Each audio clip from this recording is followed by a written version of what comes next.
James Noida extension में orientation programme 2023 का आयोजन। नए प्रवेशित छात्रों को कॉलेज से रूबरू करवाने के लिए जेम्स नोएडा एक्सटेंशन में ओरिएंटेशन प्रोग्राम आरंभ 2023 का आयोजन किया गया।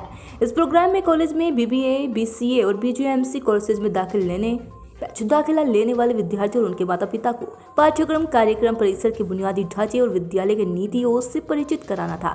कार्यक्रम की शुरुआत दीप प्रज्वलन व सरस्वती वंदना से हुई। इस अवसर पर group chairman doctor Amita Gupta ने मुख्य अतिथि के तौर पर पहुंची शख्सियतों मीमांसा मलिक, सीनियर एंकर और पत्रकार LT col, JS Sodhi, retired editor, global strategic and defence news का स्वागत किया। अध्यक्ष डॉक्टर अमिता गुप्ता ने छात्रों को कड़ी मेहनत करने और सफल होने के लक्ष्य पर ध्यान केंद्रित करने की सलाह दी। डॉक्टर गुप्ता ने संचार कौशल और मजबूत प्रोफाइल विकसित करने के महत्व पर जोर दिया, जो कंपनियां अपने कर्मचारियों में खोजती है। उन्होंने जब विद्यार्थियों को पढ़ाई के साथ साथ अपने आसपास की हो रही घटनाओं के बारे में जानकारी रखने के लिए प्रेरणा दी। उन्होंने कॉलेज की नीतियों और प्रयासों पर पूरा जोर देने के लिए उनके जीवन में उत्कृष्टता प्राप्त करने के लिए आवश्यक कौशल प्रदान करने पर ध्यान केंद्रित करेंगे। जानी मानी न्यूज एंकर मीमांसा मलिक ने विद्यार्थियों को पत्रकारिता में सफलता हासिल करने के लिए पुरजोर मेहनत करने को कहा। उन्होंने पिछले 2 दशकों में पत्रकारिता के बदलते स्वरूप पर चर्चा की और इस क्षेत्र में जुड़ी संभावनाओं पर भी प्रकाश डाला। उन्होंने पत्रकारिता, वाणिज्य, आईटी और प्रबंधन जैसे सभी पाठ्यक्रमों के छात्रों के लिए मीडिया के क्षेत्र में अवसरों का उल्लेख किया। Lieutenant colonel JS Sodhi, retired, ने छात्रों को कड़ी मेहनत और नए तरीके से अपने सपनों को जुनून में बदलने का ध्यान केंद्रित करने की सलाह दी। उन्होंने फोकस, ज्ञान सीखने और धैर्य के महत्व पर भी जोर दिया। उन्होंने जिंदगी में हर किसी का समय सही तरीके से बांटने और लक्ष्य आधारित मार्ग अपनाने की सलाह दी और जिंदगी में अनुशासन में रहने की महत्ता भी बताई।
मैम, जेम्स नोएडा में आज आरंभ 2023 का आगमन किया गया है, क्या कहें? आरंभ 2023 जेम्स कॉलेज में इस वक्त में हूँ और यहाँ पर अभी स्टूडेंट्स के साथ हमने इंटरेक्ट किया और यही बताने की कोशिश की कि ये जो लंबा सफ़र मेरा रहा है मीडिया में, मुझे 25 साल हो चुके हैं, तो मैं चाहती थी कि अपने अनुभव मैं यहाँ के स्टूडेंट्स के साथ शेयर करूँ।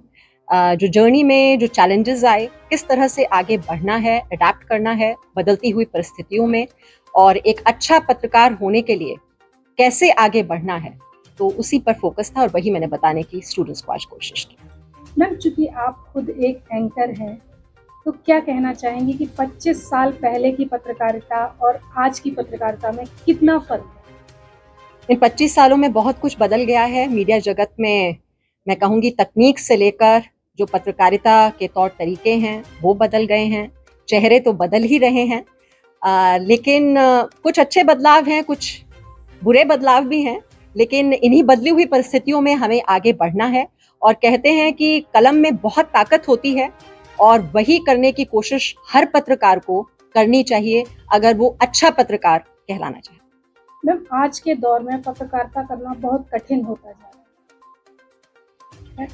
कठिनाइयां जरूर आती हैं, लेकिन इस तरह के चैलेंजेस मैं कहूंगी हर क्षेत्र में आते हैं, लेकिन हमें कोशिश यही करनी चाहिए कि अपना 100% दें और जो पत्रकार होने का जो एक उद्देश्य है, जो मकसद है, उस मकसद को पूरा करने में जो हम अपना योगदान दे सकते हैं वो करें।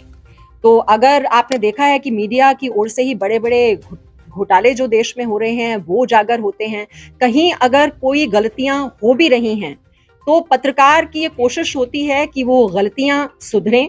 जो दबाव है एजेंसियों पर, सरकार पर, वो भी पहले के मुकाबले कहीं ज्यादा बड़ा है। जो जवाबदेही है वो एजेंसीज की तय करने की कोशिश पत्रकार को करनी चाहिए और इसी पथ पर आगे बढ़ते हुए, चुनौतियों से जूझते हुए अपना 100% देना चाहिए। मैम, आप एक एंकर हैं और आज कॉलेज में आए हैं बच्चों को जर्नलिज्म का प्रोत्साहन देने के लिए, तो मैं आपसे जानना चाहूंगी कि आखिर कौन से ऐसे गुण हैं जो एक पत्रकार में होने चाहिए? पत्रकार को जो अपने उसके विचार हैं, जो सोच है, वो कहीं ना कहीं हावी नहीं होने देनी चाहिए। किसी भी खबर का जो कहते हैं एक 360 डिग्री व्यू, अब उसके जो अलग अलग पहलू हैं वो लोगों तक पहुंचाने की कोशिश करनी चाहिए, चाहे वो पॉजिटिव हैं चाहे वो नेगेटिव हैं। आजकल जो हम देख रहे हैं कि पत्रकारों में भी एक इंक्लिनेशन है कि आप लेफ्ट विंग हैं या राइट विंग है। मेरा मानना है कि आपको एक न्यूट्रल अप्रोच अपनानी चाहिए और फिर दर्शकों पर छोड़ देना चाहिए क्या सही है क्या गलत है। जेम्स नोएडा के अंदर आज आरंभ 2023 का आगमन हुआ है, शुभारंभ होने जा रहा है, क्या कहेंगे? ये शुभारंभ हमारे जो देश का G20 का प्रोग्राम होने वाला है अगले सप्ताह, उसके साथ कोइंसाइड करता है, तो ये बड़ी गर्व की बात है। जेम्स नोएडा पिछले साल चालू किया था हमने और ये बहुत खुशी है कि हमारे जो 200 बच्चे ऑलरेडी यहाँ पढ़ाई कर रहे हैं वो एक साल के अंदर बहुत कुछ नया सीख चुके हैं और डिफरेंट इंडस्ट्रीज़ में जाके उन्होंने प्रोजेक्ट करे हैं।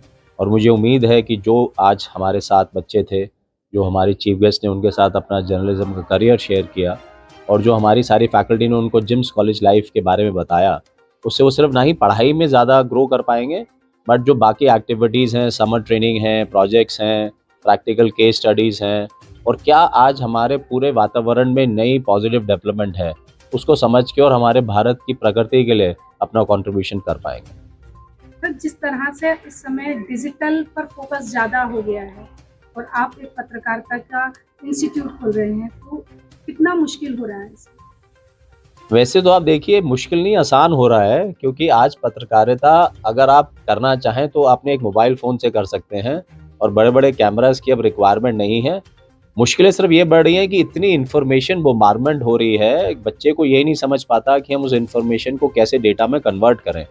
पहले क्या था, हमारे पास लिमिटेड इन्फॉर्मेशन थी। आज ChatGPT, गूगल और जितने भी ये नए नए ऐप्स आ रही हैं, उसकी वजह से बच्चा कई बारी बहुत ज़्यादा इन्फॉर्मेशन होने की वजह से कंफ्यूज हो जाता है और उसको एक जो जर्नलिज्म के अंदर उसको एक करियर ओरिएंटेड एक न्यूज़ बनानी होती है और जिस उसको डायरेक्शन में जाना होता है, वो कई बारी उसको उस तरीके से प्रेजेंट नहीं कर पाता। बट आई थिंक बच्चे को सिर्फ इतना ही समझना है कि हम कैसे इन्फॉर्मेशन को डेटा में कन्वर्ट करें, क्योंकि डेटा हम सब जानते हैं आज नया ऑयल है।